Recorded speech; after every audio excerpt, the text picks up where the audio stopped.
E Jesus está falando assim, há pessoas dentro da igreja montando armadilhas para outros. E irmão, isso é de assustar. Queridos, a igreja é um lugar perigoso. É bom em outros lugares, em muitos aspectos é muito bom, mas há coisas perigosas dentro da igreja de Cristo. Vocês não têm ideia de quantos livramentos muitas vezes o Senhor deu para vocês sem que vocês soubessem. Transita pelo nosso meio pessoas que são boas, mas às vezes pessoas perigosas. Pessoas mal intencionadas.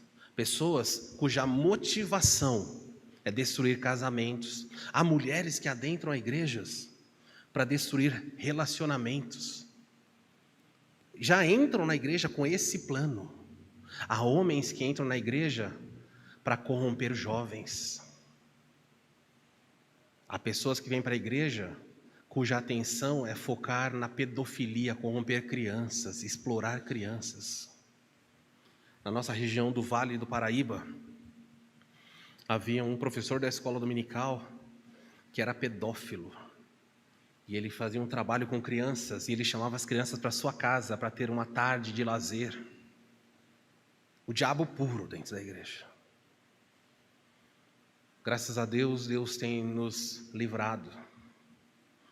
Compartilhei com a diretoria há pouco tempo atrás de um livramento que Deus nos deu. Uma pessoa que estava frequentando a igreja aqui com a motivação totalmente equivocada, perigosa. Eu já estava monitorando há muito tempo essa pessoa. Fiquem tranquilos que você não está mais aqui. Nem volta mais. Nós já avisamos os introdutores, a diretoria. Mas estava vindo aqui, sentava, cantava, louvava a Deus, aí com vocês. Mas Deus desperta o pastor e homens da igreja para que a gente monitore. Isso é um dos casos. Deus o livrou de outros problemas. Pessoas que entraram aqui na igreja para enganar vocês. E os irmãos de boa vontade, porque é assim mesmo. Infelizmente, falta às vezes, o lado de Jesus falou, ser prudente como a serpente. Os irmãos são receptivos e amáveis.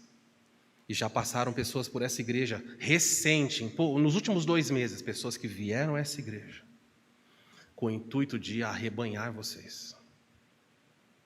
E rapidamente nós percebemos, eu não vou usar esse termo que as pessoas falam, o pastor tem um sexto sentido. Não, não tem sexto sentido nenhum.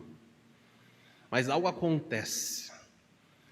Quando essas pessoas entram na igreja, alguma coisa acontece. Eu falo para minha esposa, eu falo assim, há algo errado com essa pessoa.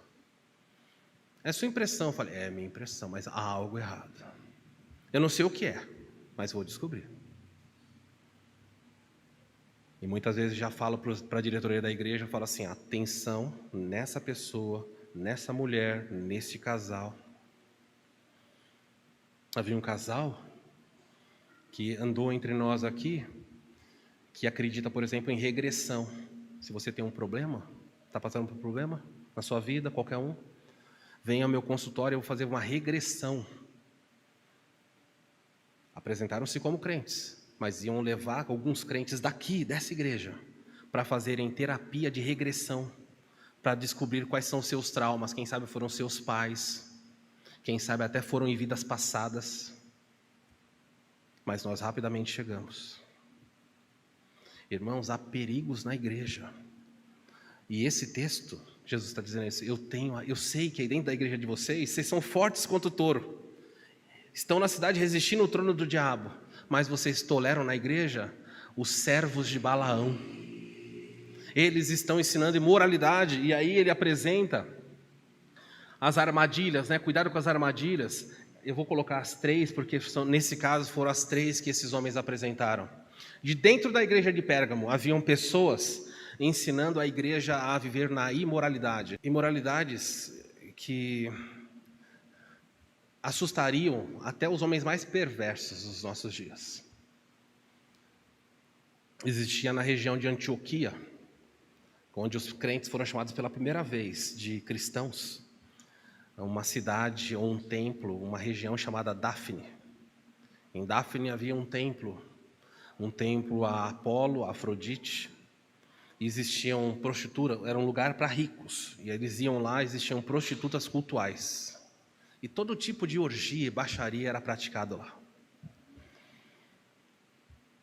quando Paulo chega na cidade de Corinto, na Grécia, ele escreve para os crentes e fala assim, olha, 1 Coríntios capítulo 7, se o marido consente viver com a esposa, se a esposa consente viver com o marido incrédulo, ele falou a esposa incrédula, não, marido crente e esposa incrédula, não se separe. E por que ele está falando isso? Na cidade de Corinto existia um templo, a pessoa era casada, estava aqui junto, falava assim, amor, fica aqui um pouquinho, eu estou indo lá no templo, eu vou me deitar com as prostitutas cultuais, vou prestar o meu culto, depois eu volto para casa. O que vocês acham disso? E o grande templo de prostituição acontecia, era normal. E aí Paulo diz, vocês não podem mais fazer isso. Haviam crentes fazendo isso? Haviam crentes fazendo isso. A imoralidade era incentivada. Há uma mudança no coração do cristão e Deus começa a dizer, não façam isso. Mas dentro da igreja de Pérgamo entraram pessoas e disseram assim, qual é o mal em você ter mais do que um marido ou mais do que uma mulher? Ou se você não é casado, qual é o mal de você explorar a sexualidade? Foi Deus que te deu.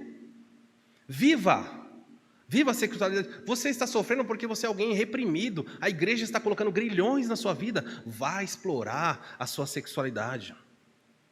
Você, homem que está aqui, como é que você sabe que você só gosta de mulher? Você precisa experimentar outras coisas para que você então tome a decisão.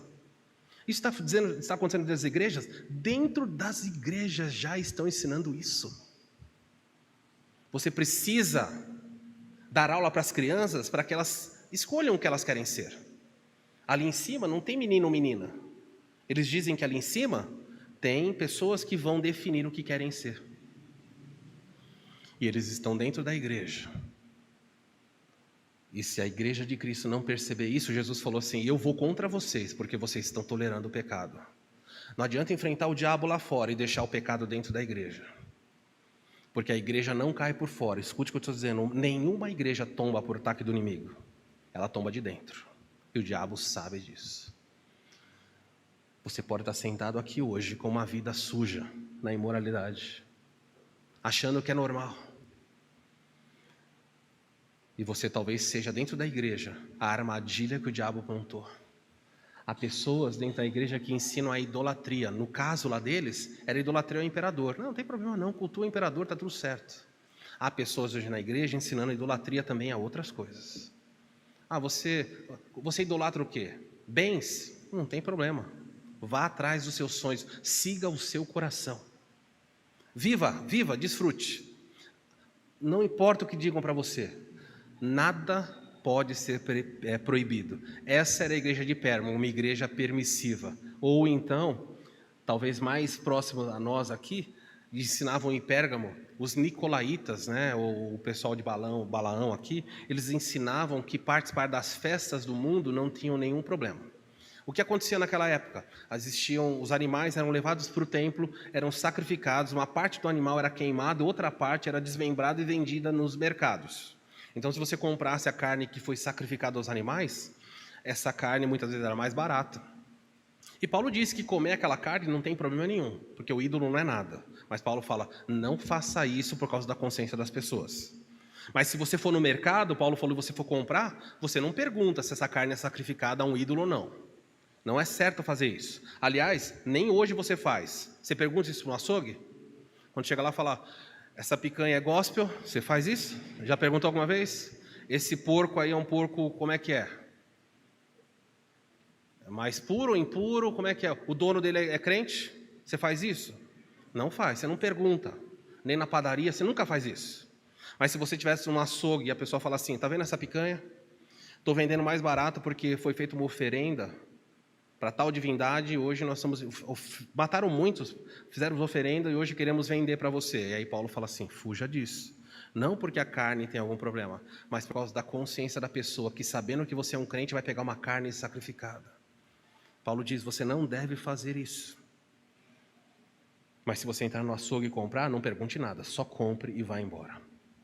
Se você for comer na casa de alguém, e chegar lá, a pessoa servir um monte de coisa para você, e você sabe que aquela pessoa é, por exemplo, alguém que é adepto à religião de matriz afro, que faz oferendas. Você não pergunta se aquilo que você vai comer foi oferecido. Paulo diz, pode sentar naquela mesa e comer de tudo que ele oferecer. Mas se ele falar para você, ó, essa comida eu ofereci para o meu Deus, aí você não come, por causa da consciência da pessoa. Todos vocês devem estar familiarizados, por exemplo, com Cosme e Damião, já ouviram? Sabem o que é Cosme e Damião? As pessoas passam nas ruas dando doce, dando pipoca, não sei o que e tal. A pipoca é pipoca normal. O doce é doce normal. Mas você não deve pegar, por quê? Porque quando a pessoa vê você pegando aquilo, fala, nossa, esse crente está pegando isso, é a consciência da pessoa é sacrificada. Então você diz, não mais. E você poderia desdobrar isso a outras coisas, a outras festas que nós participamos. Pastor, é certo ir na festa junina? Vai ter uma festa, vai ter uma quermesse, e tal igreja lá vai ter uma noite, vão servir quentão, milho, não sei o que e tal. Porque tem igreja que faz, né? Mas vão servir quentão, tal. Posso ir?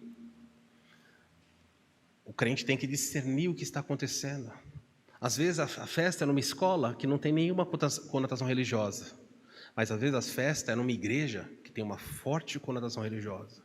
Quem vê você ali, contribuindo para aquela obra, não vai falar, nossa, é simples. O que você acharia se eu estivesse na festa de tal igreja, daquela igreja, num terreiro, participando de uma festa, e dizendo, não, gente, vocês têm a consciência muito fraca, desculpa, vocês são fracos, eu sou forte.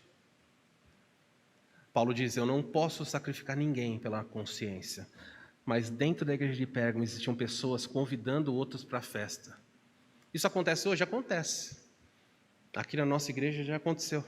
Jovens que eram assediados por outros jovens para ir em festas do mundo, para frequentar bar, para beber. Armadilhas dentro da igreja. Judas, o irmão de Jesus, ele escreve na sua carta assim, essas pessoas são como rochas submersas, dentro das vossas festas de comunidade, de amor, de fraternidade. Sabe o que é uma rocha submersa? É uma pedra embaixo da água, se o navio relar naquilo, ele afunda. E Judas diz, tome cuidado, a igreja está cheia de rochas submersas. E eu posso não ver, você pode não ver, mas por esse texto, Jesus fala, eu sei que vocês têm isso.